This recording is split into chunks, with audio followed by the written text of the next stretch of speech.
태극기를 들고 누가 이 자유민주주의 대한민국을 지키겠습니까? 전당에 있다 보니까 많은 관심을 받지 못해도 늘 지지해 주시고 응원해 주시는 저희 구국민 여러분들, 그리고 우리 연사님들이 계시기 때문에 저희 집회가 날로 발전될 수 있다. 폭력혁명 집단입니다.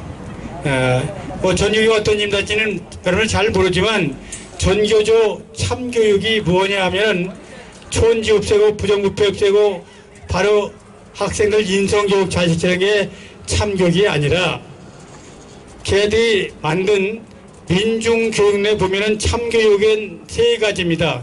민족교육, 민주교육, 인간화교육인데 민족교육은 뭐냐? 대한민국은 친일파가 세운 미제 식민지다. 걔들이 얘기는 생겨나서는 안 될 나라다. 이렇게 가르칩니다. 애들한테. 식민지다. 그래서 빨리 미군을 몰아내고 대한민국을 독립시켜야 된다. 그래서 학생들한테 초중고에서 바로 미군 철수교육을 시키고 있는 겁니다. 두 번째, 민주교육이란 뭐냐? 대한민국은 지금 자유민주주의 자본국가입니다. 그런데 자유민주주의 자본국가는 가진 자가 노동자, 농민, 도시민을 착취하기 때문에 가진 자를 다 때려 부수고 노동자, 농민, 도시민을 바로 세상을 지배하는 세상을 만들자. 이게 바로 민중혁명입니다. 이게 요새 헌법에서 개정하려고 하는 민중민주주의입니다.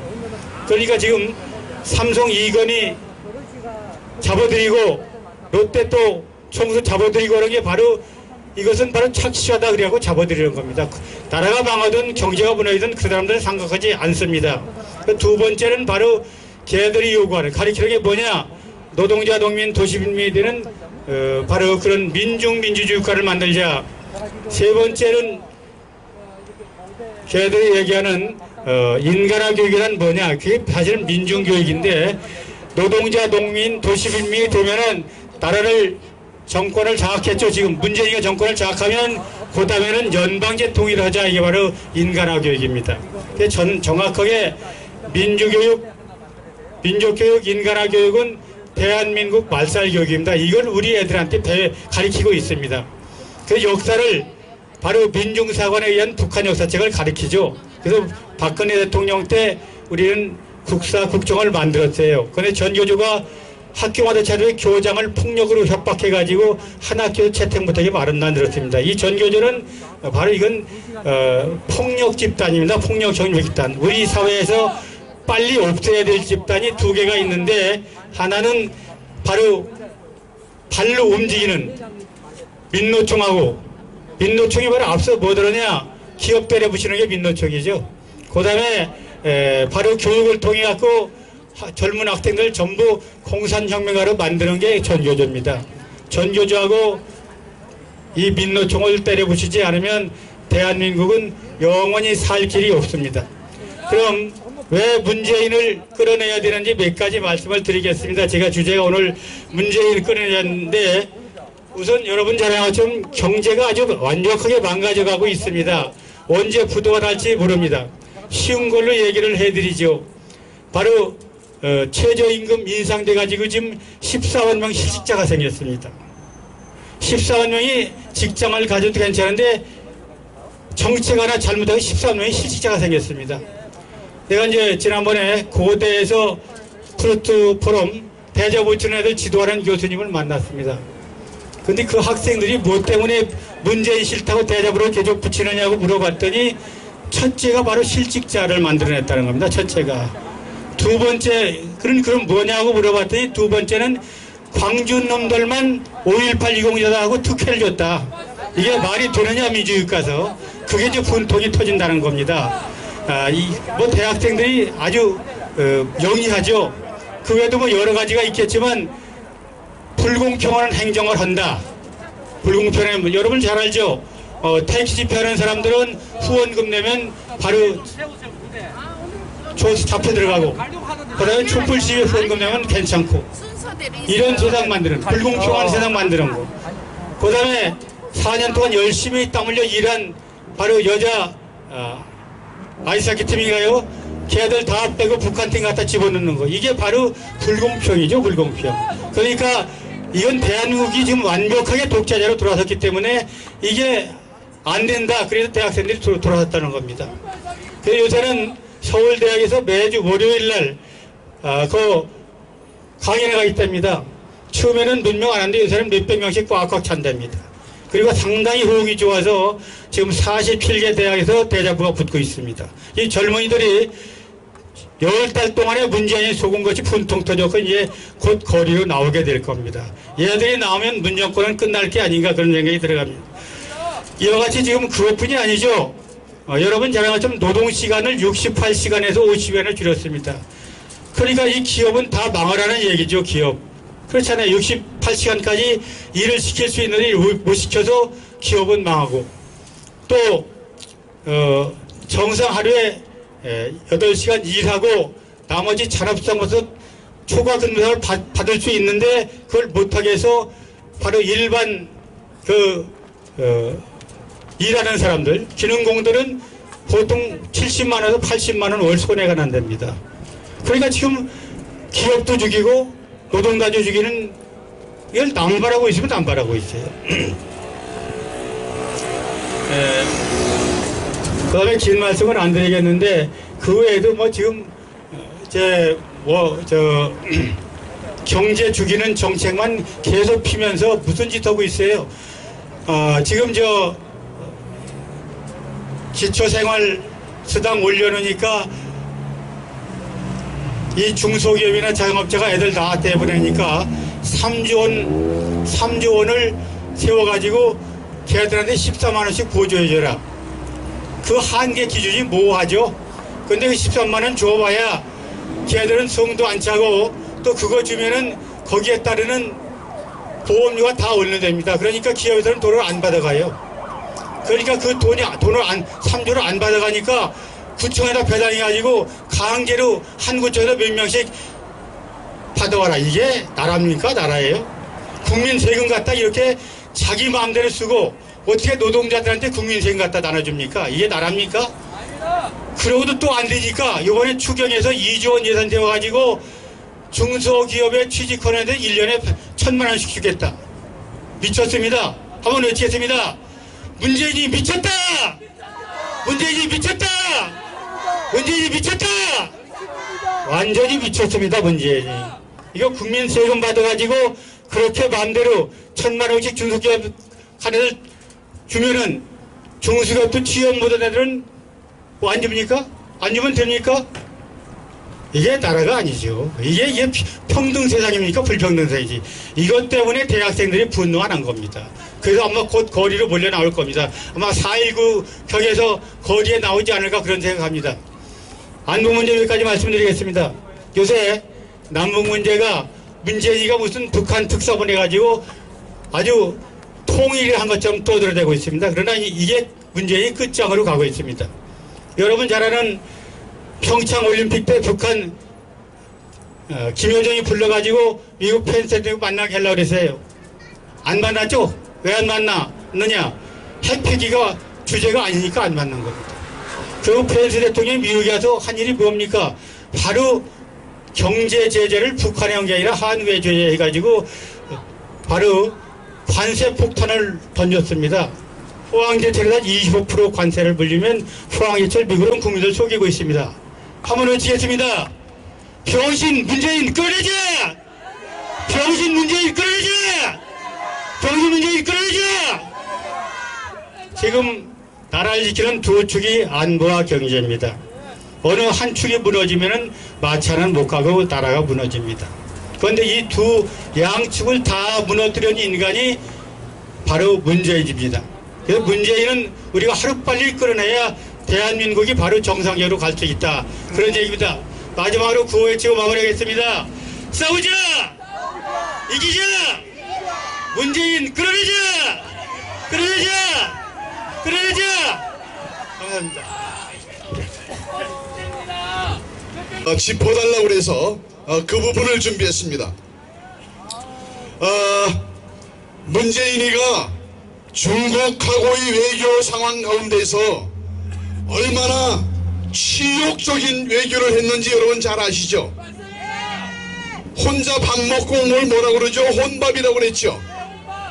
그 혼밥으로 중국 가서 밥 먹고 돌아다니면서 시진핑은 가는 날부터 어디로 다른 데로 날아가 버렸잖아요. 그렇죠? 이거 문재인이 이따위 와봐야 나한테 그 적수가 안 되고 내가 사람 대접해 줄 만한 인물이 아니니까 너 기다려라 잠시. 그리고 길들이기 한 겁니다 여러분. 그렇죠? 그런데 문재인이 그거 창피한 줄도 몰라요. 그냥 희휘덕거리고 있고 해볼쭉 해가지고 있는데 중요한 건 거기 가가지고 또 뭐라고 그랬습니까? 사드 배치는 대한민국 안보 주권에 관한 사항입니다. 그렇죠? 그리고 사드 배치는 대한민국 국민들의 뜻에 따라서 대한민국 군 통수권자인 대통령의 결정에서 국가 안보를 위해서 필요한 것은 해야 하는 거고 불필요한 건 안 해도 되는 거 아닙니까? 그렇죠? 더군다나 사드는 방어용이었습니다. 이 방어용 사드 배치를 중국이 하지 말아라 하면 가만 안 둔다라고 울음장을 놓으니까 문재인이 가가지고 이거 임시 배치한 건데 앞으로 추가 배치하지 않겠다. 다시는 그런 일이 있지 않을 테니까 양해해달라.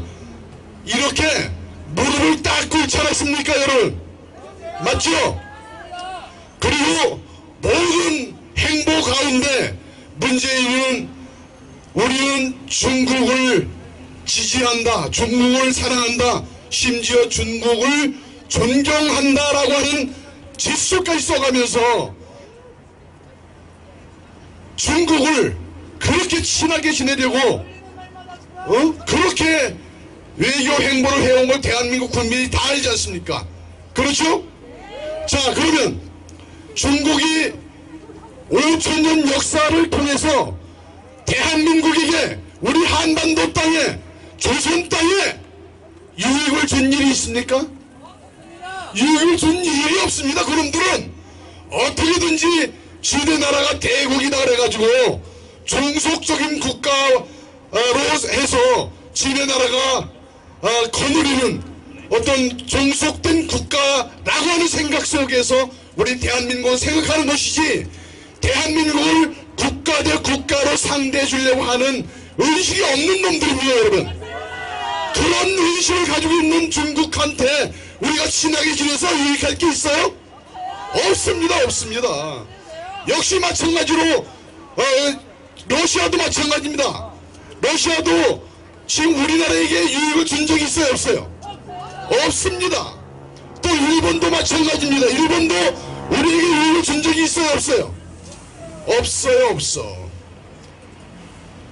우리 이승만 대통령이 집권하면서 한미 상호 방위 조약을 한 것 정말 대한민국 생존에 너무나 중요한 그런 역사적인 일을 하신 거예요. 그리고 한미 동맹을 더욱 공고히 하고 강화해서 지금까지 대한민국이 저 북한 공산 집단으로부터 중국으로부터 러시아로부터 견고하게 지켜질 수 있었던 그 배경은 한미 동맹에 의한 것이었다라고 하는 것을 거부할 사람이 아무도 없습니다 여러분. 맞죠? 심지어 이 문재인이가 얼마나 바보 같은 짓을 하고 있는 것인지 우리가 짚어보지 않을 수가 없습니다. 근데 문재인이가 여러분 바보입니까? 이거 바보 아니에요.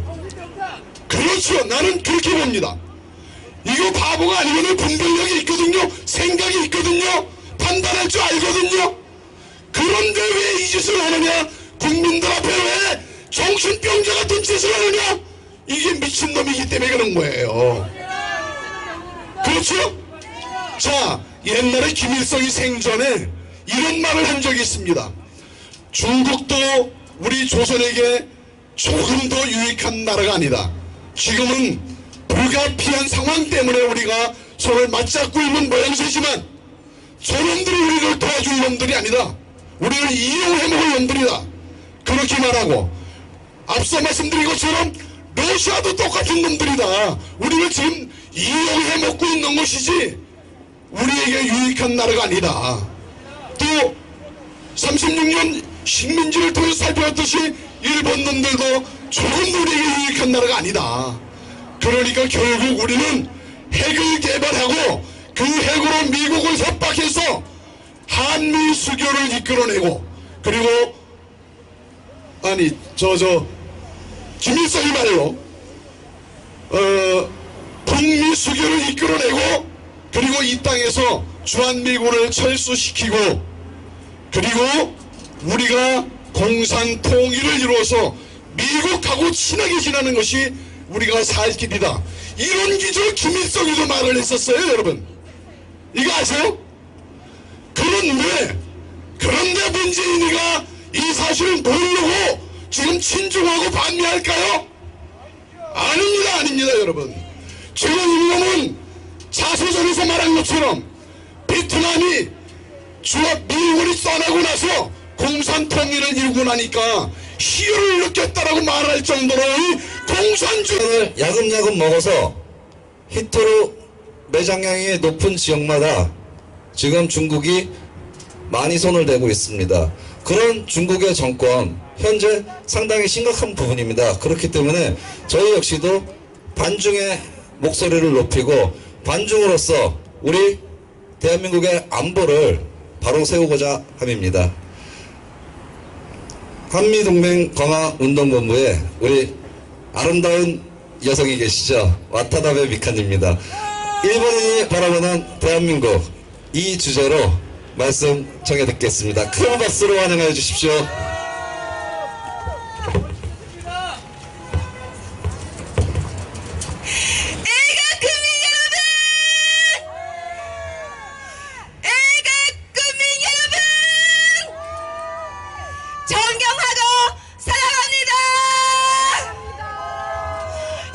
진심으로 사랑합니다. 저는 일본인으로서 한없이 대한민국이란 나라를 존경하고 사랑하고 또 은혜를 느끼고 있습니다. 왜냐하면 이승만 건국 대통령님께서 아까 말씀하신 한미 상호 방위 조약을 맺지 않으셨더라면 일본의 경제 발전도 없었을 것이고, 맞습니다. 지금처럼 경제적인 발전을 이룰 수 없었을 것임이 분명하기 때문입니다. 일본은 대한민국의 은혜를 입은 나라입니다. 제가 그동안 불편 없이 먹고 살고 배울 수 있었던 것도 모두 대한민국이 공산 세력과 싸워서 38선을 지켜주셨기 때문입니다. 그런데 이 나라 안보가 지금 어떻게 됐을까요? 정신병자 문재인 때문입니다. 맞습니다. 어제 충격적인 뉴스가 일본 산케이 신문 1면에 나왔습니다. 지난 2월 10일부터 3월 15일까지 북한이 한국에 대해서 걸었던 사이버 공격이 무려 8,000번을 넘었었다는 증거가 나왔습니다. 이것이 얼마나 무시무시한 일입니까? 우리나라 안보가 어쩌면 이 지경이 돼버린 것입니까?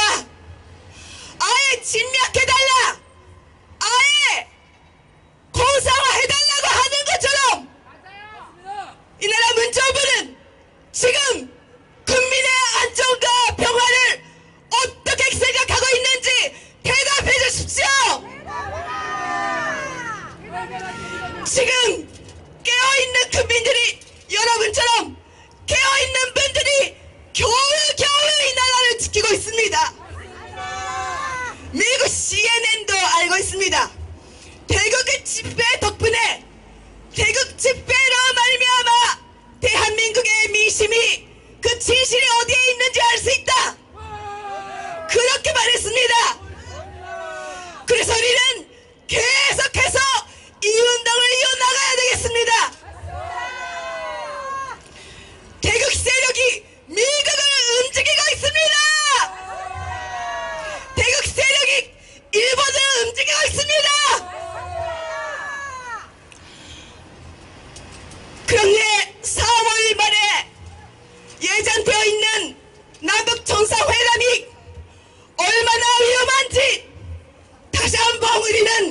확성해야 되겠습니다. 그냥 남북 정상회담은 북한 핵개발에 시간 벌기뿐만 아니라 숨어있는 두 가지의 더욱더 위험한 그런 속셈이 있다는 것을 알아야 되겠습니다. 하나는 남북 정상회담에 참석해주는 그 대가로 어마어마한 달러와 외가 그리고 어마어마한 그 문자 지원을 얻어내려고 하는 그 북한 정권의 그 속셈이 있고, 또 하나는 연반제의 통일, 낮은 차원의 연반제의 통일에 대해서 국제사회에 대해서 건너화시키려고 하는 그런 무시무시한 속셈이 있다는 것입니다. 이대로 가면 4월 말에 예정되어 있는 남북 정상회담에서는 그냥 연반제 통일을 선언하는 그 정도가 아니라 더 무섭고 훨씬 더 충격적인 선언을 전 세계 앞에 할지도 모르는 그런 상황에 우리는 놓여 있습니다. 이것은 용서할 수 없는 일입니다. 문정부는 국민을 위한다, 사람이 먼저다, 그런 아름다운 말을 하고 있지만 그 사람이라는 것은 북한 헌법에 있는 인민을 말하는 것입니다. 공산주의 세력들은 항상 공사화 공식대로 움직여왔습니다. 먼저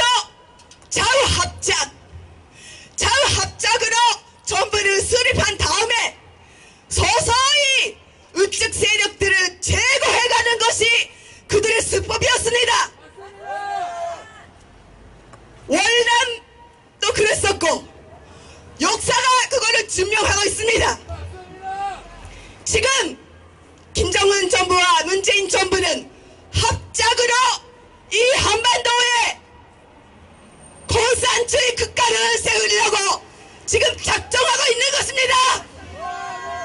이것을 막을 수 있는 방법은 한미동맹을 강화하고 한미일 군사협력을 통해서 이 나라를 목숨을 걸고 지켜내는 방법밖에 없습니다.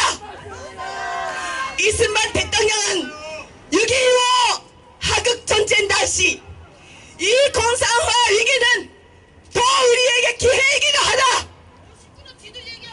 북진 통일할 기회라고 말씀하셨습니다.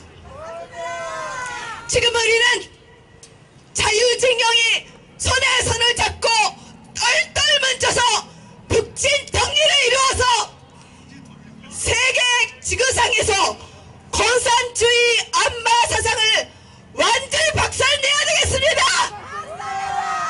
공산주의는 이 세상에서 없어져야 되는 사상입니다.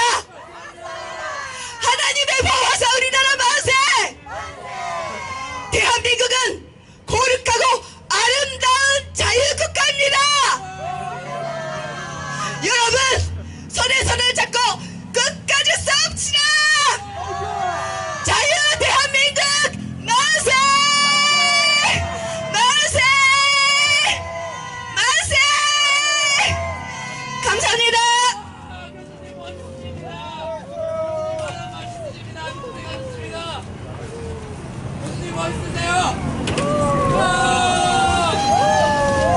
네, 제가 늘 말씀드리죠. 가장 아름다운 여인이라고 표현을 못해도 세 번째로 아름다운 여인. 점점 이뻐지십니다. 그죠? 저희 와타나베 미카님께 다시 한번 감사의 박수 부탁드리겠습니다.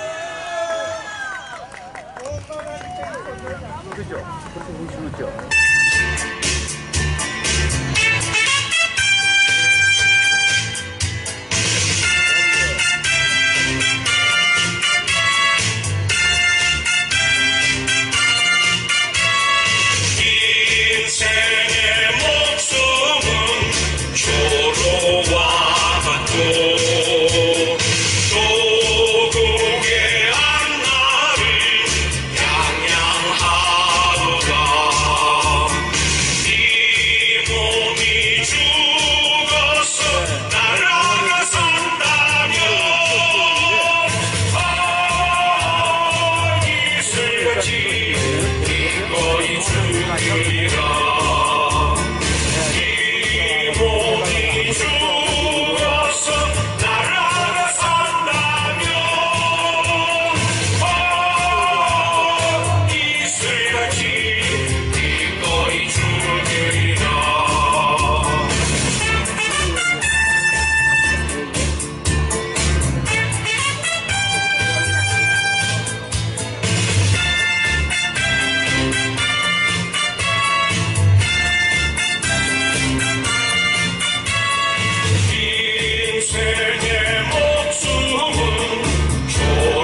헐뜯고 내가 최고다를 왜 외치고 있습니까?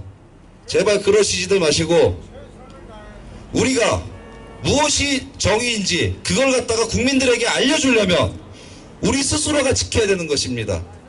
우리 스스로가 지키고 우리 스스로가 이겨내야만 하는 겁니다. 서로 이해하고 감싸고 그리고 부족하면은 같이 힘을 보태줄 수 있을 정도로 우리 국민들은 노력해야 될 거라고 생각이 됩니다.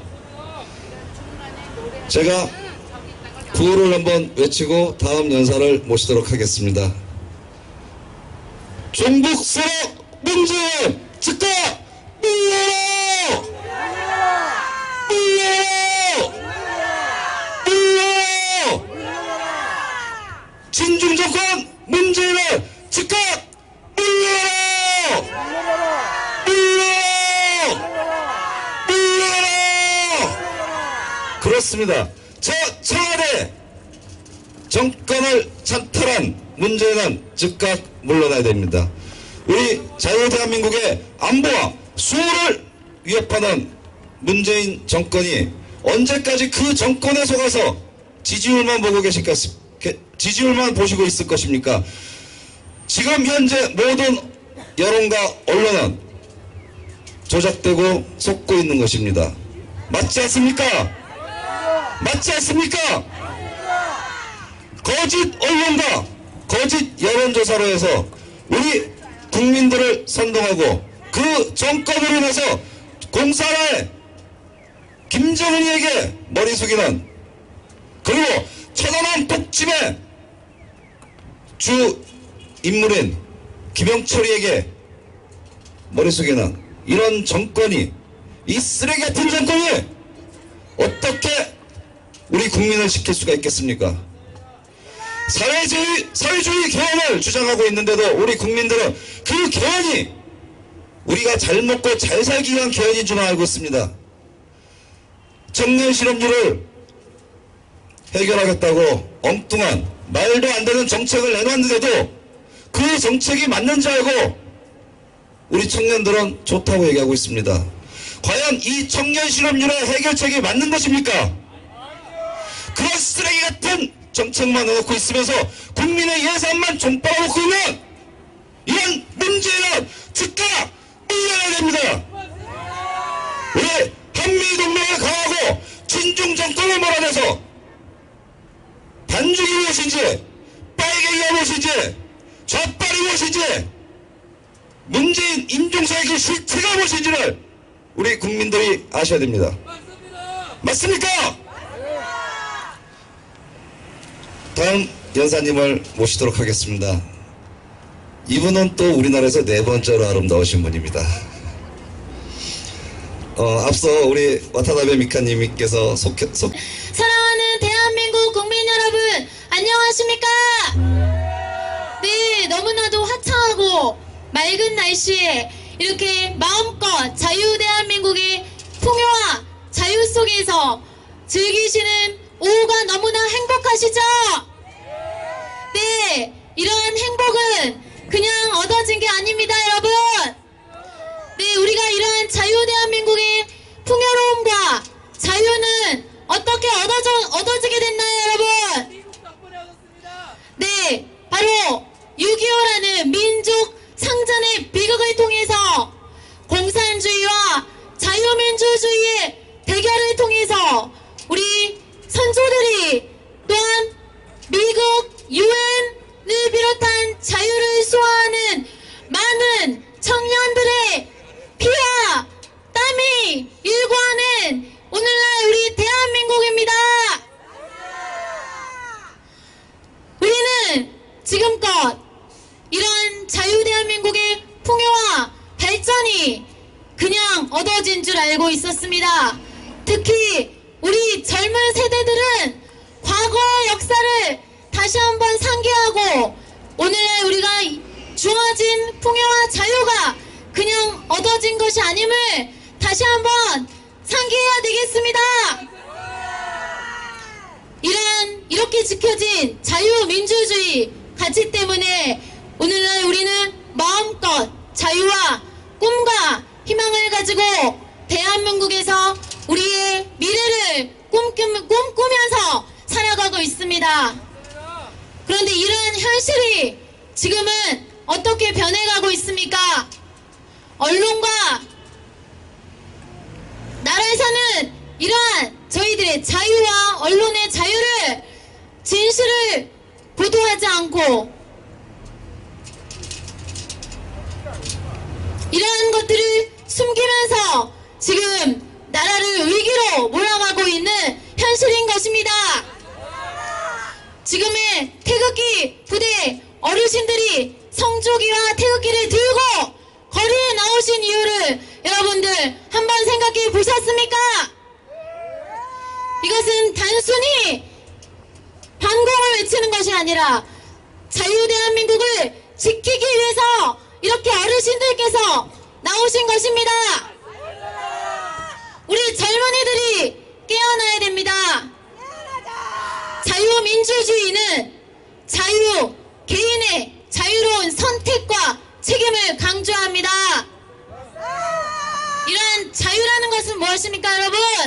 개인의 의지로서 진실을 깨닫고 우리가 자유민주 시민으로서 해야 될 의무와 권리를 다하는 것입니다. 공산주의라는 건 무엇입니까? 개인의 자유와 소유를 박탈하고 그저 나라에서 배급하며 공급하는 것에 의지해서 젊은이들의 자유를 빼앗고 결국은 나약한 인간으로, 국가의 조정을 당하는 인간으로 만드는 것입니다. 네, 그것이 바로 지금의 우리 6.25의 운명적인 동족상전의 비극을 통해서 남한은 자유를 마음껏 누린 가운데 발전하였고, 북한은 아직도 우리 북한 동포들은 자유를 억압한 채 노예가 되어 살아가고 있는 현실입니다. 남북통일 반드시 이뤄내야 합니다. 무엇으로 이뤄야 하겠습니까? 바로 우리 불쌍한 북한 동포들의 인권을 자유로 해방해야 되고, 우리 자유대한민국의 가치로서 북한을 드리는 것입니다. 이러한 북한과의 평화협정은 전제가 무엇입니까? 북한의 핵 포기와 자유사상을 받아들여서 남북한이 자유민주주의의 평화세계로 나아올리지만, 결국 공산주의라는 것은 국민을 가만히설로 좋은 것을 주겠다고 얘기하면서 국민들의 자유를 빼앗고 노예화시키는 것입니다. 우리가 지금의 정책들을 가만히 살펴보십시오. 포퓰리즘은 무엇입니까? 청년들을 경쟁력 있는 자유, 책임을 가진 청년들로 키우는 것이 아니라 무조건 달콤한 복지 정책으로 청년들을 끌어들이는 것입니다. 결국 그거는 무엇입니까? 청년들의 자유와 책임의식을 떨어뜨리는 것입니다. 이를 누릴 수 없는 현실 때문입니다. 우리가 겉으로 포장된 내용을 보는 것이 아니라 그 안에 진실이 무엇인지 올바로 파악해서 자유를 지켜낼 책임이 누구에게 있는 것입니까? 바로 자유를 누리고자 하는 우리에게 있는 것입니다, 여러분. 동맹 무너지면 중국 속국 시간 문제, 한미 동맹 무너지면 한반도 공산화 시간 문제,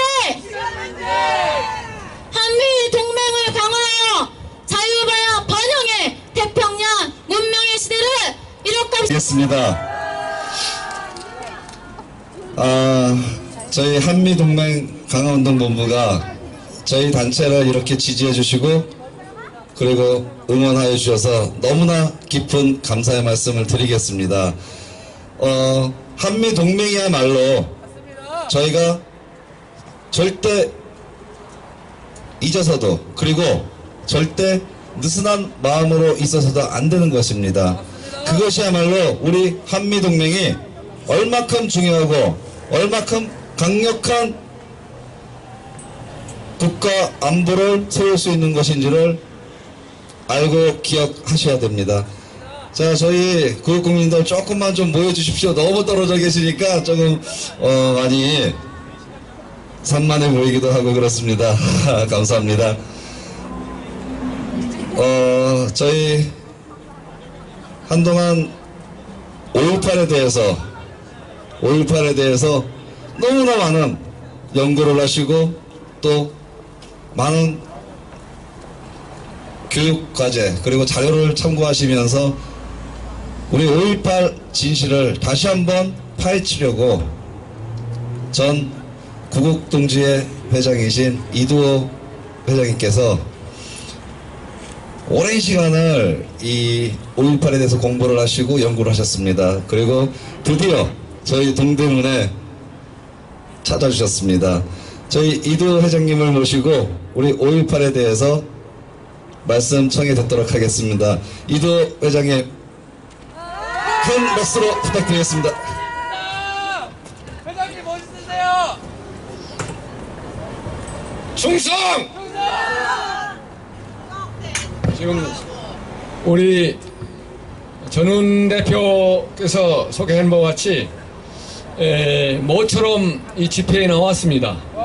한 3개월 정도 우리가 구국동지회, 전군 구국동지회 조직의 일환으로 진실규명위원회라는 것을 만들어서 그 진실규명위원회가 박근혜 대통령의 은폐된 진실을 규명하고 더군다나 우리 남남 갈등의 암세포의 뿌리는 5.18 역사 바로잡기를 다시 해야 되겠다. 재정립해야겠다.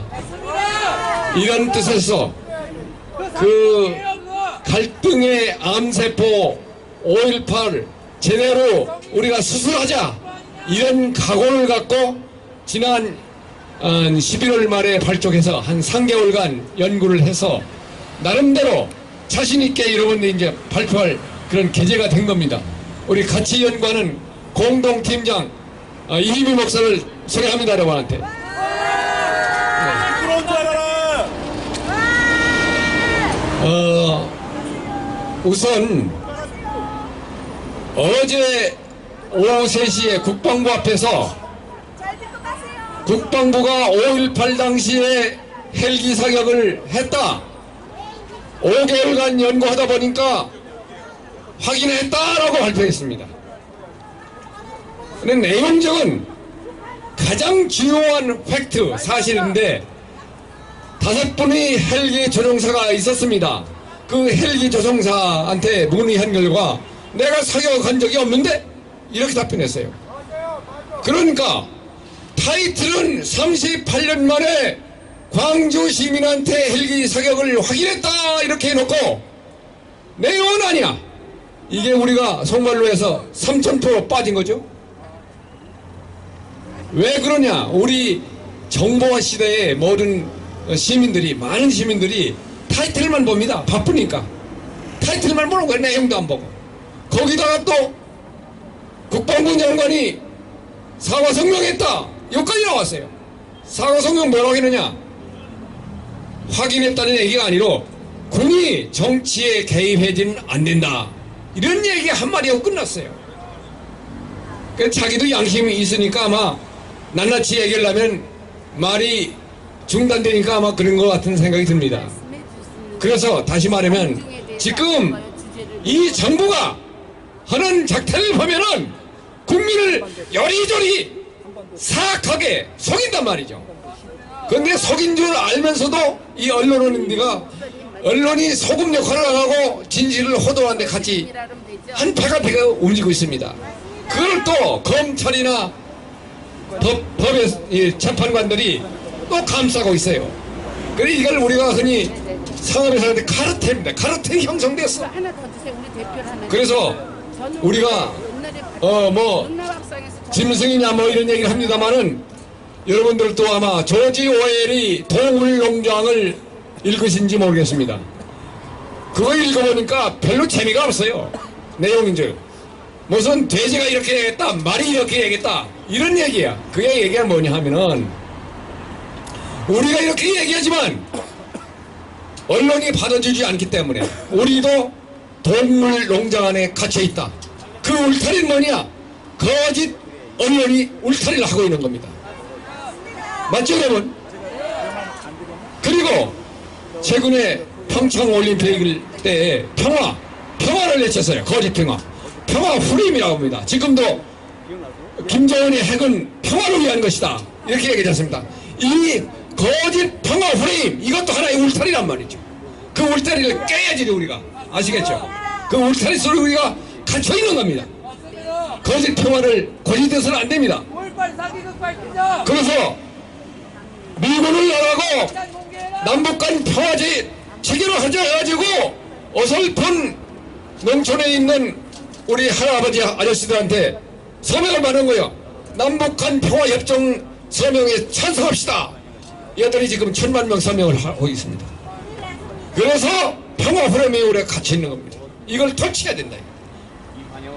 자, 5.18 문제에서 조금 빗나가기 때문에 이 프레임을 깨는데 5.18의 진실 속에서 우리가 역사를 제대로 규명해야 되겠다. 그래서 3개월간 연구 결과 제일 자신있게 시민 여러분께 말씀드릴 것은 일부 학자들이 이제 지만원 박사나 이런 분들이 미리 얘기했어요. 북계군이 600명이 왔다. 설마 그랬을까? 설마? 이렇게 생각하고 있어요. 그리고 황정엽 씨가 간첩이 5만 명이라고 뜨는데 5만 명 안에도 간첩이 동원되면 다 자기들이 할 수 있을 텐데 왜 특수군까지 또 나눠와? 이런 생각을 하는 거예요. 그래서 이걸 찬찬히 따져보니까 간첩이 하는 몫이 다르고 특수군이 하는 몫이 달라. 간첩은 장기간으로 활동하기 때문에 자기 앞에 나갈 수가 없는 거예요. 근데 특수군 뭐냐? 나중에 얘기하겠습니다만은 장갑차를 운전해가지고 시위대 앞에 나가가지고 우리 계엄군한테 돌진해서 계엄군의 진열을 무너뜨리다는가, 그렇게 해가지고 총을 쏘게 만들어가지고 자기들이 작탄을 불린다는가, 이런. 그 다음에 트럭을 몰고 무기를 터치러 왔어요. 이런데 동원된 사람이 특수군이다, 이런 얘기입니다. 또 특수군 뭐 이러냐? 어떻게 속였느냐를 말씀을 드릴게요. 우리가 화려한 휴가, 그게 91년도에 나왔던가요? 97년도에 나왔나요? 그 다음에 최근에 작년에 택시 운전사 나왔죠? 그 영화를 보면은 영화 속에서 먼저 계엄군이 시민을 향해서 연발로 사격하는 게 나옵니다. 그래서 시민들이 쓰러져요. 피를 흘리고 죽는 모습이 나오죠? 이것이 진짜처럼 화려한 휴가에 나올 때 이 영화는 사실에 입각해서 제작된 영화입니다. 다큐멘터리입니다. 이런 자막이 나옵니다. 그리고 계엄군이 나와서 연발 사격이 나옵니다. 그러니까 관객은 다 속는 겁니다. 어떻게 속였느냐? 저희들이 이제 통계를 내보니까 5월 21일 날 도청 앞에서 이런 상황이 있었는데 유사한 상황입니다. 똑같은. 어떻게 되냐? 54명이 그날 21일 날 죽었어요. 54명이 총. 그런데 총을 맞고 죽은 사람이 38명이야. 근데 그 중에서 칼빈 소총을 맞았느냐, M16을 맞았느냐. 칼빈 소총 맞은 사람이 23사람이야. 65%가 되죠. 그리고 M16이 물론 계엄군이 M16으로 무장했습니다. 그런데 그날 9시에 24단 집차 14대를 탈취하면서 M16 넉장도 탈취했어요. 근데 그 상황은 시간이 오후 1시에 일어났어. 그러니까 그동안 M16 가지고 무장을 한 거예요. 그래서 15사람이 죽은 것도 모두 계엄군이 쏜 총이 아니라 라는 생각이 판단이 들은 겁니다. 이건 더 확인이 필요한 상황입니다만은 그것도 애놀이를 해서 아무리 많이 이 계엄군에 의해서 총에 죽었다 해도 10명 미만이 될 거라는 것을 확신하는 겁니다. 자, 그렇다면 54명 중에서 44명이 시민군한테 죽었어. 이게 무슨 얘기냐? 시민군 복장이 두 가지 종류입니다. 하나는 완전한 학생복이나 일반 시민복을 한 사람이고, 또 하나는 계엄군인 우리 군인 복장이나 경찰 복장은 의장 복장, 이 두 가지 나왔어. 그런데 시민 복장하고 칼빈총으로 시민들을 죽인 겁니다. 이것이 그동안 검증해 보면은 사람이 쓰러졌는데, 옆에 사람이 쓰러졌는데, 지금 계엄군 저 앞에 있는데, 총이 저 1000m 앞에 있는데, 여기서 쓰러져 붙어오고 저기서 날아올 리가 없거든요. 그것을 그 시민군의 지도자들이 윤기관이나 윤서원이나 이런 사람도 이상하다는 느낌을 갖는 거예요. 그래서 그 당시에 양심 세력이 지금 있는 겁니다. 그 속에는, 야, 이거는 우리 계엄군이 쓴 총이 분명 아니야. 자기 성함을 걸고 적어놓은 사람들이 책이 나옵니다. 아무개. 그래서 다시 말씀드리면, 북한군이 와가지고 시민군으로 위장해가지고 시민군이 그날 21일날 20만 명이 모였어요. 20만 명이 금남로 충장로에 모이는데, 많이 운집을 하니까 누가 쏜지 모르네. 이래서 결국인 북계군이 내려와가지고 시민목장에서 우리 시민을 쏴주기 위해서 계엄군이 쏴죽인 거로 덮여가지고 등감했다. 그 다음에 또 어떻게 시민을 모여느냐? 21일날 오후 새벽 3시에 전옥주라는 여자가, 이게 아주 카랑카랑한 목소리에 간장을 녹여내는 그런 목소리 주인공이야. 전문. 그때 우리 계엄군한테 얘기를 들으니까 새벽에 잠을 깼는데 그 처량한 목소리가 지금도 뇌리에 생생하다. 뭐라고 하냐면, 계엄군이 우리 시민을 2사람 죽였어요. 니아까에 끌고 다니면서 그러는 거야. 시체를 두고 끌고. 그러니까 모든 시민들이 차다 말고 일어나가지고, 이것이 우리 계엄군이 말이야, 우리를 이렇게 죽이러 왔구나. 그래 모여들어가지고 20만 명이 모인 거예요. 그래 나중에 의사한테 확인해 보니까 이것도 칼비소총이 죽인 거예요. 칼비소총. 북극이 늘어가지고 죽인 겁니다. 이걸 지금도 5.18 기념재단이나 5.18 측에서는 계엄군이 죽인 거로 그냥 우겨내는 거예요. 그게 현실입니다, 여러분. 이것을 파괴해야 된다, 여러분. 동의합니까? 사기적이다. 이래서 우리가 속고 있었다. 그걸 한 3개월 만에 자신있게 다른 전문가들이 밝혀내지 않은 것을 나름대로 밝혀서 여러분들한테 선을 대는 겁니다.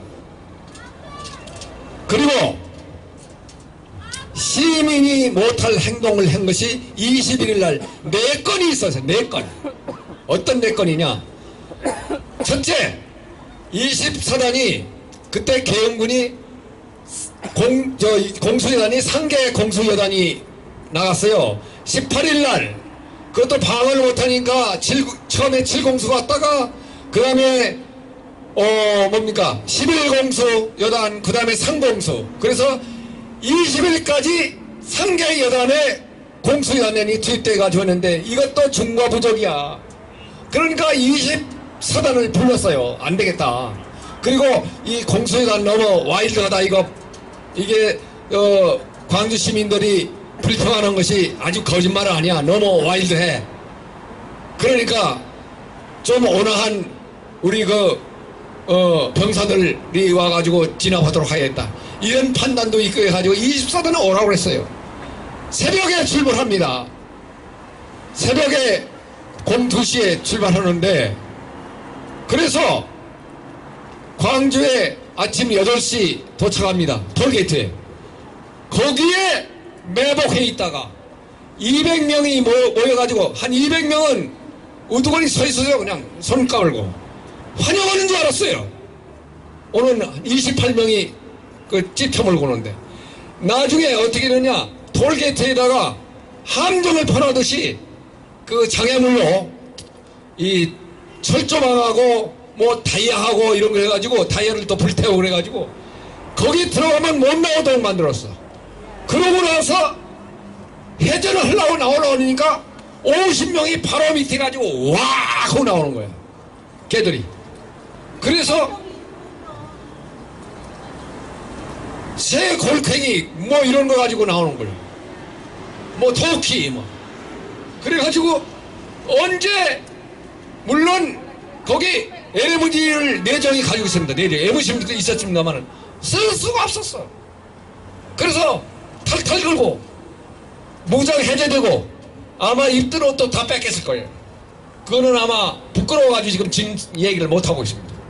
그 옷들 또 31벌이 예비복으로 가져온 거예요. 군복 다 뺏어가지고 그걸 군복 입고 나가는 거예요. 그놈들이 무장을 해가지고 그런 게 있습니다. 그런데 왜 차를 뺏으느냐? 그 사람들이 노리는 것은 무기고를 털는 거야. 무기고. 자, 무기고를 털려면은 차가 있어야 되겠죠? 차가 있는데 차는 있어. 어디 있느냐? 아세아 자동차에 300개 넘게 트럭이 있어. 자, 이거를 끌고 나오려면 방위 산업체니까 경계가 다르네요.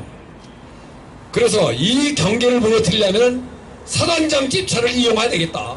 사단장 집차 별판을 달고 소령이 운전하고 간 거야. 소령은 뭐냐? 그 소령 군복 입고 이러고서 운전을 가거든. 야, 누구야? 예. 지금 트럭이 필요해. 트럭 300대네. 응? 그래가지고 길을 다 꽂아줬어. 그래가 8시 반에 도착해가지고 9시 30분 만에 다 들고 나옵니다. 그럼 이게 어디로 가느냐? 전남에 17개 시군이 있는데 이 시군에 44개의 무기고가 있습니다. 이 무기고를 가서 질주해서 가는 겁니다. 그런데 나중에 알고 보니까 그래서 저 순천까지 갔다 오는데 4시간밖에 안 걸렸어요. 한 11시 반, 12시경에 출발해가지고. 그래서 그날 획득이 5,400정. 칼빈, 에만, LMG 뭐 해가지고 5,400정을 탈취해가지고. 또 수리탄, 다이너마이트는 1톤, 8톤 치롱으로서 한 대분 3,000발의 다이너마이트 무기를 만 수 있는 거예요. 이런 수량을 탈취해가지고 왔는데 전혀 걸리지도 않았단 말이에요. 누구한테. 자, 이 걸리지 않게 하려면 어떻게 했을까요? 시내에서 판을 벌립니다. 시내에서는 어떤 판을 벌리냐? 시민군이 그동안은 새갈퀴 가지고 파이프나 이런 걸 가지고 하다가 그날은 갑자기 시민군 앞에 나타난 애들이 맨주먹으로 나타났어요. 그러면서 화해합시다. 대화를 요청하는 거예요. 그 시민군이. 그래서 계엄군이 좋아가지고 합시다. 결국 무슨 얘기냐면은 지금 저쪽에서 자동차 뺏고 이럴 동안에 계엄군이 그거 못 가도록 평화회담을 요청한 겁니다. 여러분. 지금 김정은이가 평화회담을 나와있죠. 이 시간을 빌어서 저들은 핵을 완성하고 우리를 공격할 준비를 하는 겁니다. 똑같은 수법을 했는데 까맣게 잊어버렸어요. 우리 계엄군도 그 작당을 하는 것을. 그래서 이걸 군사적으로 양동작전이라고 하는 겁니다. 성동격서, 삼국지에 나오죠. 성동격전. 이쪽에서는 웃으면서 저쪽에서 뺨 때리는 거예요. 이쪽에서 화해를 하면서 저쪽에서 공격 준비를 하는 거예요. 이런 식으로 속였다 이 말이에요. 그래서 그동안 전문가들이 많이 했지만 우리가 이런 발견을 한 겁니다. 그래서 이렇게 속았다. 광주 시민이 많이 죽었지만 북계군이 내려와서 우정해가지고 당신을 쏘느라. 그래서 당신이 계엄군을 미워했지만 이제 미워하지 말고 서로 존중하자 하는 것이 이번에 우리가 하는 목표입니다. 알겠죠? 그리고 그러면 한 600여 명이 북계군이 어떻게 내려왔느냐 조사를 해보니까 소위 침투로를 조사해보니까 한꺼번에 많은 사람이 내려온 거 아니에요. 한꺼번에 2명, 3명, 한 3개월에 걸쳐서 내려왔어요. 길게는 1979년 11월 중순부터 했기 때문에 근 5개월이 걸렸어요. 그렇게 와가지고 무기고를 어디 있는지 작성하고, 그때 물론 카톨릭 농민회가 안내자에 관해서 어디에 무기고가 어디에 무기고가 있다.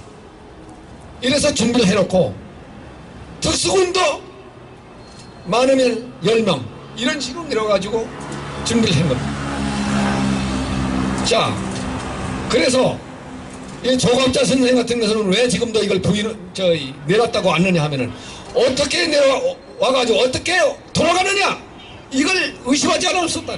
돌아갈 때 보니까, 돌아갈 때 이제 한꺼번에 뭉칠 거 아닙니까? 그런데 게릴라의 교전 수칙에는 이게 있습니다. 상대방이 나를 안 했을 때는 상대방이 죽여라, 증거인멸. 그리고 생포되려고 했을 때는 그때 자폭하라. 또 자폭하는 게 또 있어. 부상당했다. 부상당하면 3사람이 붙어야 돼. 부상당해서 더 오래 지탱하지 못할 경우에는 자폭시켜라. 많은 사람이 죽었지만 그 중에서 3배 이상, 예를 들면 100명이 죽었다. 300명 이상은 부상당한 거야. 부상당한 사람은 미안하지만 너 자폭해. 자폭할 때 목에 말이죠, 100g 정도의 고폭탄이 있어. 이게 3톤의 위력을 하면은 탁 터지면 목은 목대로 떨어지면서 온몸이 완전히 기관총으로 소화한 것처럼 없어집니다. 폭탄과 같이. 이런 것이 보랏빛 호수에도 나와요. 그런 얘기가. 이렇게 죽은 겁니다. 그래서 600명이 왔지만 가다가 부상한 사람 다 죽이고, 그리고 산 사람만 올라갑니다. 그래서 예를 들면 김명국 씨라는 가명 얘기하면, 그분의 얘기를 하면은 한 390명이 죽었다는 것이 묘비에 나와요. 청진에 있는 묘비에. 그러면 적어도 110명 플러스 하면은 600명이죠? 그만 하더라도. 또 다른 루트도 있습니다. 이렇게 됐다. 다시 얘기하면은, 침투로는 동해 서해가 있고, 육로로는 철원서부터, 철원까지는 뭐냐? 땅굴로 나오는 겁니다. 이 LM은 대무지 무임량대를 땅굴로 통과해가지고 철원지대에서 산악지에 나와가지고 저 문경사째로 나와가지고, 그래 대둔산으로 오고 광주 무등산으로 왔더라고. 갈 때도 똑같은 루트인데, 갈 때 발각된 분들 미안하지만 저쪽에 문경사제에 있는 15살 먹은 학생하고 7, 8살 먹은 하고 그냥 처치해버렸어. 저 사람들은 우리를 엿보고 있어가지고 자기 가는 거에 5사람을 죽였어. 5사람을 무자하게 자기를 발각됐다고. 자, 그래서 우리가 이걸 명명합니다. 이 육로를 저 베트남의 호주맹 루트가 있듯이 미국이나 우리는 속이고 광주에 어떤 루트다 해가지고 김일성 루트라고 합니다. 여러분들 우리 같이 하세요. 김일성 루트에 속지 맙시다. 김일성 루트에 속지 맙시다. 속지 말고. 앞으로도 얘들이 지금 하는 장난을 보면은 전방에 이게 20개 사단이 있어요. 북한이. 그 사단마다 하나 땅끝을 다 뚫었다는 얘기. 그래서 그때도 미국이 왜 속았느냐? 움직이는 걸 몰라서 땅속에 있기 때문에 땅속에서 대기했단 말이죠. 지금도 땅속에 대기가 올 겁니다. 그래서 과거 같은 동기가 또 있으면은 분명히 과거에는 주들이 실패한 게 여러 가지가 있지만 그 중에서 미국의 항공모함이 왔다는 것 때문에 실패했다고 그런단 말이에요. 얘들이 항공모함 못하기 위해서 핵을 개발한 겁니다. 항공모함은 부산에서 때리겠다. 엄포를 꼴입니다. 그래서 유사한 뭡니까? 폭동이 광수했습니다. 앞으로 일어나지 않도록 우리는 무장합시다! 무장합시다! 무장합시다! 감사합니다. 과연 무엇을 위해서 우리 국민들을 대신할지 저는 너무나 답답하고, 제가 집회를 시작하기에 앞서선 아무것도 몰랐습니다. 그냥 철부지같이 망나니같이 뛰어다니는 청년이었었습니다. 하지만 집회를 매회 한 해, 두 해, 세 해를 반복하면서 많은 생각을 하게 됩니다. 내가 대한민국에 태어나서 이 대한민국에 무엇을 할 수 있는지, 국민으로서 무엇을 해서 이 국가를, 안보를 지키고 자유 대한민국을 수호해야 되는지 너무나 가슴이 무겁습니다. 어쩔 때는 회사 일이 손에 잡히지가 않습니다. 하루 온종일 컴퓨터 앞에 앉아서 무엇을 해야 되는가 생각하다 보면은 집회를 어떻게 해서 우리 국민들에게 무엇을 전달하고자 어떤 얘기를 해야 되고 어떤 주제를 해야 되고, 청년들이 안 오는 이유가, 집회에 참석을 많이 안 하는 이유가 따로 있었어요. 그것은 우리 태극기 집회가 폭력 집회다, 아니면 과격한, 그리고 말도 안 되는 그런 집회다라고 인식을 하고 있어서 안 올까요? 아닙니다. 집회를 하다 보니까 점점 저는 회사 일보다는 집회에 많이 비중을 두게 됐습니다. 그러다 보니까 먹고 살아야 되는데 먹고 살지 못하는 겁니다. 이 청년들이 나라 위해서 나와야 되는데 태극기 운동을 한다고 하면은 회사에서도 좋아하지 않는다고 합니다. 어떻게 태극기 집회가 있는 곳에 지나갈 때 욕을 하고 귀를 막고 인상을 찌푸리고 지나갈 수 있겠습니까? 저희가 그렇게 잘못한 게 아닙니다. 저희는 대한민국의 정의를 외치고 있는 겁니다.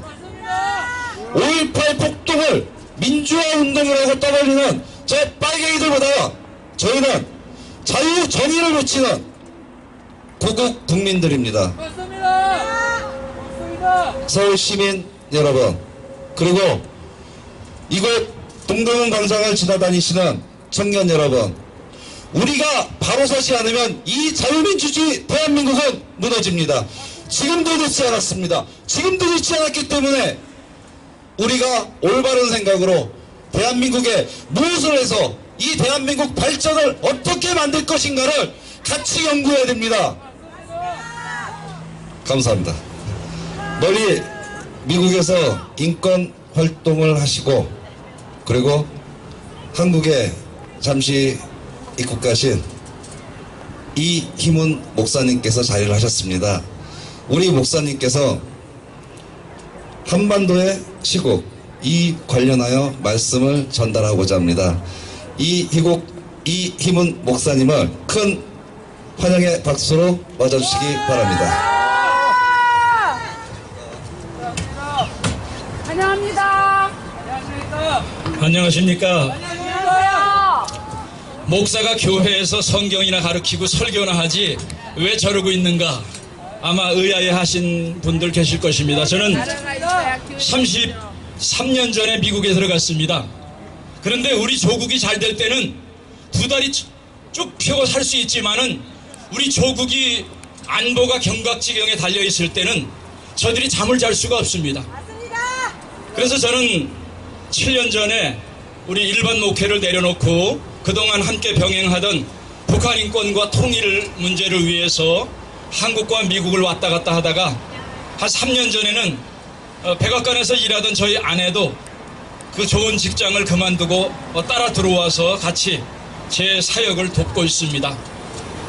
그 정도로 여기 대한민국에는 지금도 많은 사람들이 저 사람들이 모여서 무슨 짓거리를 하는가 하면서 콧방구를 끼면서 지나갈 수도 있습니다. 그러나 저는 우리 한반도의 상황을 쓰나미에 비교를 하고 싶습니다. 쓰나미.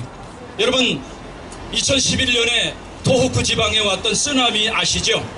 제가 알고 있는 그 친한 일본 두 사람들도 한 명은 자기네 큰아들, 하나는 자기의 큰딸이 그 쓰나미 때문에 목숨을 잃어서 나이가 40이 넘고 50이 다 된 그런 장년한 가장이 쓰나미에 죽어서 그 아버지가 지금 한 78세, 79세 됐는데 우울증 약으로 계속 치료를 받고 있어요. 아마 쓰나미가 오는 것을 미리 알면은 여러분 여기 쓰나미가 밀려오는데 여러분 어떻게 해야 되겠습니까? 도망가든지 저 높은 곳으로 올라가야죠. 근데 지금 대한민국에 19세기에 한번 쓰나미가 몰려왔는데 지금처럼 정신 차리지 못하는 정치인들 때문에 제대로 대응하지 못해서 그 쓰나미에 먹혀 들어간 결과가 35년 동안 나라 잃은 서름 가운데 우리가 살았습니다. 지금 21세기에 밀려오고 있는 쓰나미는 19세기에 밀려오는 쓰나미와 비교할 수 없는 초대형의 쓰나미가 몰려오고 있습니다. 맞습니다. 뭐 교회를 안 다니더라도 인터넷이나 지금 대한민국 주변 한반도를 향해서 몰려드는 그 기미를 보면은 아 이게 정말 심상치 않은 쓰나미가 몰려오고 있구나 여러분 아실 거예요. 그러면 어떻게 해야 됩니까? 도망갈 준비로 해야죠. 쓰나미가 몰려오면. 하나님 믿는 사람들은 지금 대한민국 상황을 볼 때 저는 대한민국에는 거의 해법이 없다고 생각을 합니다. 너무너무 지금 절박하고 빨갱이라고 말하면 좀 이상하지만 이 사상범들이 마지막 침투기관인 교회와 군까지 들어와서 완전 무력화를 했기 때문에 대한민국엔 정말 소망이 있는가. 그러나 위기는 또한 기회입니다. 우리 대한민국의 현 대통령은 안보가 뭔지도 모르고 지금 헤매고 있는데 여러분 북쪽에 김정은이는 과연 계속 큰 소리만 치고 있느냐? 잠깐 북한의 경제를 잠깐 말씀드리면은 함흥에 있는 암시장에 지금 쌀값이 한 달, 두 달 사이에 30%가 폭등을 했습니다. 고난의 행군 이후에 독재국가의 유일한 통치 방법인 배급이 무너지면은 이미 북한 정권은 거의 무너진 거나 마찬가지예요. 우상숭배가 무너졌습니다. 그리고 독재 통치 국가의 가장 강력한 수단인 배급이 무너졌다 하면은 북한은 이미 완전히 무너진 거예요. 지금 그 손자뻘 되는 그 자기 자식뻘 되는 사람 앞에서 벌벌벌 기는 인간들이 그 사람을 신으로 생각하겠습니까? 신격화는 다 무너졌어요. 지금 무너질 대로 무너졌는데 황장엽 씨 옛날에 98년도에 얘기했듯이 5년만 도와주지 않으면 아무것도 안 해도 북한은 스스로 붕괴한다 했는데 저 위대하신 선상님 김대중 선상님께서 도와주셔갖고 북핵을 완성을 했습니다. 그리고 노무현 대통령 때 두 정권에 걸쳐서 약 8조 2천억 원에 달하는 천문학적인 숫자의 공로의 힘을 입어서 지금 대한민국이 그 핵무기 때문에 핵과 미사일 때문에 인질극에 사로잡혀서 지금 대한민국의 안보 대통령이라 하는 사람은 거기에 벌벌벌 기면서 지금 눈치작전을 벌이고 있습니다. 근데 대한민국 문재인 대통령만 이렇지 북한의 물가가 이렇게 동을 띄는 거 보면은 유엔의 대북 제재가 아주 지금 효과적으로 발휘를 해서 여기서 조금만 목줄을 더 죄면은 북한이 지금 무서워하는 건 뭐겠습니까? 북한 김정은 정권이 가장 무서워하는 게 예? 가장 무서워하는 게 민심입니다. 민심이 독재국가 여지껏 역사를 보면은 러시아가 미국보다 핵무기가 더 많았는데 왜 러시아가 무너졌습니까? 결국은 인권을 탄압했지만은 크레물린 광장의 무기에도 항거하는 그 인권 자유민주주의가 들고 일어나서 그 러시아 소비에트 연방을 무너뜨린 것입니다. 지금 북한 김정은이는 그걸 알기 때문에 1월 신년 교서 인사를 할 때 여러분 중앙TV를 통해서 아마 발견하셨을 겁니다. 김정은이 저 신격화된 존엄이 이상한 짓을 한다. 저는 2번을 봤는데 이래갖고 인사를 하면서 45도로 2번 절을 하더라고요. 이거 북한 정권에서는 이루어질 수 없는 겁니다. 그래서 네가 민심이 부글부글 끓으니까 참 똥줄이 타는가 보다. 지금 똥줄이 엄청 타는 게 자기 동생 김여정이가 지금 임신을 해서 이렇게 장거리 여행을 하거나 비행기를 타면 안 됩니다. 여러분 이번에 보셨지만은 카메라 크로즈한 사진을 보니까 얼굴이 한 60 먹은 얼굴. 제가 왜 저럴까? 좋은 거 잘 먹었는데 보니까 임신을 해서 지금 건강 상태가 안 좋은 거예요. 근데 얼마나 똥줄이 타면은 이 적국에다가 자기 피부치인 여동생을 보낼 정도로 지금 똥줄이 탄 거예요. 여기만 보낸 게 아니라 미국까지 보낸다는 겁니다. 90이 넘은 김영철을 여기에 보내서 3번, 4번 북한에 와달라 구걸구걸 하는데 문재인 정권만 정신 못 차리고 있지 지금 이 쓰나미가 달려와서 자기네가 조금만 더 조이면은 꼴깍 넘어가겠구나 해서 마지막 땡깡을 부리고 있는데 미국은 그것을 다 알고 있습니다. 그래서 9월 23일에 미국의 무기가 얼마나 어마어마한가를 한국 사람들은 아직 잘 모를 거예요.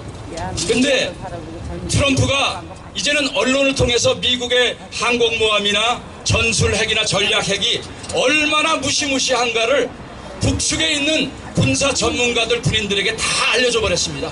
그래서 9월 23일 날 B-1B하고 F-15C가 동해안에 뭐 100km, 200km 근접으로 상공한 게 아니라 평양 중요 도시를 곳곳에 다니면서 요점을 다 확인한 것을 김정은이가 보고를 받았습니다. 그래서 지금 민심이 흉흉해진 게 저 정도의 무기면 지금 핵무기 20개, 핵무기 100개라도 상관없습니다. 미국에서 갖고 있는 B-1B, 그 다음에 B-52 이런 걸로 갖고 있는 무기 3개만 떨어뜨리면은 북한은 이 지구상에서 완전히 사라져버립니다. 그것을 북한은 알고 있어요. 그래서 어떤 말이 지금 도느냐, 차라리 미국이 빨리 북폭을 해서 영변 핵시설 파괴하고 김정은만 죽이고 우리는 제발 살았으면 좋겠다, 이 말들이 지금 부글부글 끓는 거예요. 그래서 이 김정은이가 이 민심을 잡기 위해서 이 속된 말로 좀 띨띨한 문재인 정권과 지금 평화회담을 하고 시간 벌기 작전을 하고 있는데 미국은 지금 타이밍을 노리고 있습니다. 그래서 이미 작년서부터 미국은 최악의 경우를 대비하면서 여러 군데서 전쟁을 동시에 지금 준비하고 있습니다. 작년 6월 달에 갑자기 수십 년 동안 조용하던 중국과 인도 사이에 국경 분쟁이 일어났습니다. 여러분 이게 우연히 일어났다고 생각하십니까? 중국과 러시아의 힘을 분산시켜야 최악의 경우 북한에 북폭을 할 때에 러시아와 중국의 반격을 분산시키기 위해서 이미 미국은 베트남을 통해서 중국 국경 분쟁을 시작했고 그 다음에 인도를 통해서 시작했고 심지어는 갑자기 뚱딴지같이 예루살렘이 이스라엘의 수도다. 아니 미국이 왜 갑자기 예루살렘을 건드립니까? 사람들은 미쳤다고 생각을 하지만 아닙니다. 트럼프가 보통 머리가 아니에요. 맞습니다. 만일에 중동 전쟁이 일어나면은 러시아와 중국은 북한에 신경 쓸 겨를이 없습니다. 왜? 거기가 석유의 전쟁터이기 때문에. 그래서 미국은 최악의 경우는 힘을 적어도 중국 남부의 국경 분쟁 그리고 이스라엘을 통해서 이스라엘 혼자서 최대 450개 정도의 핵무기가 있습니다. 그래서 충분히 미국이 도와주면은 중동에 있는 모든 국가 대항할 힘과 능력, 패기가 다 있습니다. 이렇게 준비해놓고 지금 겁박을 하면서 압박을 하니까 지금 북미 회담을 해서 북한의 핵을 폐기하겠다도 아니고 뭐라고 말을 바꾸느냐, 한반도의 핵을 폐기하겠다 하면서 또 수작질을 걸고 있는데 문재인 정권은 넘어가 줄지 모릅니다. 지금 이런 작업을 하기 위해서 국민들을 얼마나 속이느냐. 지난 올림픽 때 여러분 맹경일 통전부 부부장이 와서 약 3주 동안 잠행한 거 아십니까? 아니 우리나라의 국정원 부원장이 와서 적국에 가서 3주 동안 있었다 하면은 그 사람 여기서 아무것도 안 하고 놀았겠어요? 뭘 했겠습니까? 통전부장 김영철이 와갖고 또 우리나라 안보 라인의 사람들을 하나 둘 불러들이면서 아련을 해갖고 무슨 작업을 했는지 우리는 아무것도 몰라요. 요번에 북미회담을 해서 5명이 갔는데 5명만 간 게 아니라 알려지지 않은 5명이 비행기에 탔는데 이 사람들이 가방에 뭘 갖고 갔는지 우리나라 언론을 한 명도 데려가지 않았기 때문에 지금 언론에 나오는 얘기, 이런 얘기는 개나 새나 다 알 수 있는 얘기입니다. 그러나 언론의 국민들이 알지 말아야 될 밀담의 내용이 무엇인가, 저희는 여기에 관심을 갖고 있고 미국도 여기에 관심을 갖고 있습니다. 아마 지금 하는 수작질을 보면은 아마 4월 말에 연방제 통일한 낮은 체제, 이미 우리는 경제 공동체를 이루겠다, 평화 공동체를 이루겠다 했으니까 정말 미친 척하고 연방제 선언하고 한국에 있는 모든 외세 다 나가라, 유엔에 항의하고 하면 어떡할 거예요? 지금 상당히 심각한 상태로 전개가 되고 있습니다. 그래서 이러한 때에 저희는 5.18 문제를 갑자기 꺼내는 것은 5.18이 단순히 민주화다 아니다 정도가 아니라 5.18의 그 문제를 바로 파악하지 못했기 때문에 지금도 대한민국의 5.18보다 더 많은 간첩 공작 세력들이 이제는 무기를 통해서가 아니라 언론을 통해서 대한민국을 완전 쥐락펴락하고 있습니다. 그래서 우리가 5.18의 역사를 바로 잡아야 현재 일어나는 사건을 바로 잡고 북한의 그 음모를 우리가 알아야 되기 때문에 이 일에 총력을 기울여서 적어도 6.13 총선 전에 국민들이 이것을 알아야 되겠다. 심지어는 광주에 있는 광주 시민들도 왜 우리가 앞에서 총을 맞아 죽지 않고 뒤에서 맞고 옆에서 맞고 왜 맞아 죽는지도 모르고 죽었던 사람들이 진실을 알게 되면은 광주 시민들도 들고 일어나리라 생각합니다. 그래서 어느 한 사람 누구 개인 어느 지방 사람을 죽이려고 하는 게 아니라 억울하게 죽어간, 순수하게 민주화 운동을 하다가 죽어간 사람들이 있거든요. 우리 군인이 아니라 특수군에 의해서. 지금 북한에는 5.18에 대한 그 자료가 남한보다 더 많이 무궁무궁 넘쳐납니다. 그래서 앞으로 매스컴을 통해서 이런 자료들을 저희가 계속해서 공개할 겁니다. 이것이 이제 소위 종북 좌파들, 이것을 이용해 먹는 세력들과는 아주 큰 혈전이 될 것이고, 또 하나는 북한에 지금 CIA에서 하지 않던 얘기를 몇 가지 하는데, 하나는 탈북자들하고 우리가 선이 닿아서 김정은을 제거할 세력을 우리가 만들었다 하는데, 저는 그것을 두 가지로 해석합니다. 정보기관이라 하면은 절대로 이것을 미리 발설하지 않죠. 그래서 CIA가 이 정보를 좀 달래는 얘기구나. 그래서 저희는 거기에 관심이 있습니다. 그래서 사람들은 당신이 북한에 살아보지 않아서 몰라 그러는데 아닙니다. 북한에 지금 폭동서부터 여러 가지 김정일, 김씨 세력을 제거하려고 하는 일들이 계속해서 많이 벌어지고 있습니다. 황장엽도 결국 그 장성택 씨도 죽은 거 보면은 그 사람 사망했을 당시에 김정은의 동선, 우리나라는 대통령 어디 가서 뭐 한 것까지 다 밝혔잖아요. 이 김정은이는 자기가 하도 잘못한 게 많아서 제 시간에 자기 동선을 알렸다가는 살아남기 힘드니까 항상 동선을 알리지 않고 다니는데, 이 김정은이가 나타날 동선에 기관단총 무장돼 있는 게 바로 주변에서 발견이 됐습니다. 그래서 그때 정말로 장성택이 그랬는지 아니면 장성택을 제거하려고 핑계김에 그렇게 했는지는 밝혀지지 않지만은, 이렇게 김정은을 제거하려고 하는 세력들이 있고 그 방법이 0.0001%만 있어도 손 안 대고 코 푸는 방법, 이 제이기 때문에 저희는 이 방법을 최대한도로 활용해서 북한 정권을 제거하는 방법, 이것이 핵 제거하는 방법보다 김정은 제거하는 방법이 최고의 방법인 줄 압니다. 그래서 우리 이 자리에 계신 여러분들, 특별히 청년들 모임인데, 우리 한반도를 향해서 주변 국가의 상황을 우리가 좀 공부를 해야 되겠습니다. 그래서 우리 개인과 우리 단체, 우리 기관이 감당할 수 있는 일이 뭔가를 찾고, 그 다음에 다른 단체들과 연계를 해서 서로 도움을 주고받고, 우리 광주 사태 앞으로 진상조사를 해야 되는데 저 거대한 적과의 싸움에 우리끼리 힘듭니다. 그래서 여러분들께서 주변에 인터넷 잘하시는 분들, 젊은 분들, 아니면 연세 드셨어도 이런 거 잘하시는 분들을 좀 연결시켜 주셔서 앞으로 종북 좌파의 싸움에 우리가 총력을 기울일 수 있도록 알려주시고, 또 유튜브 방송 하는 분들 단순한 유튜브만 듣는 게 아니라 그런 유튜브를 다른 사람들, 주변 사람들, 교회 다 알려줘서 모르는 사람들이 너무 많이 있습니다. 그래서 그런 분들에게 우리가 교육도 해야 되겠고, 일주일에 한 번 행사해 갖고는 저희 모자라요. 저희는 매일매일 미팅을 하고 어떻게 이 문제를 해결할 것인가에 대해서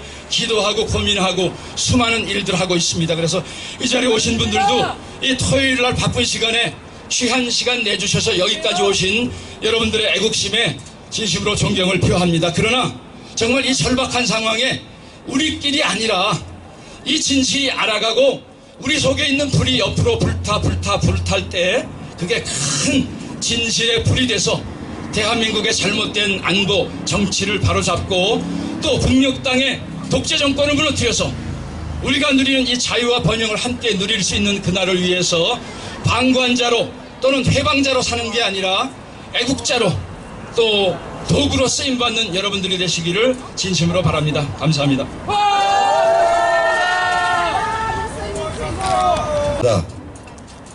다음 주 23일은 서해 수호의 날입니다. 하지만 다음 주라서 그런지 어느 단체도 발표를 하지 않고 있습니다. 저는 내일 공지를 올리겠습니다. 금요일 23일 금요일 광화문 광장에서 기자회견을 하도록 하겠습니다. 저희가 기자회견을 하는 목적은 그렇습니다. 서해 수호의 날, 천안함 사건이 있었습니다. 하지만 그 전에 우리 2002년도에 연평해전이 있었습니다. 그 연평해전을 왜 우리 연평해전 6명의 아름다운 전사자들은 기억하지 않고 천안함 그리고 서해 수호의 날로 하나하나 묶어서 그분들의 희생을 같이 포함을 시켰습니다.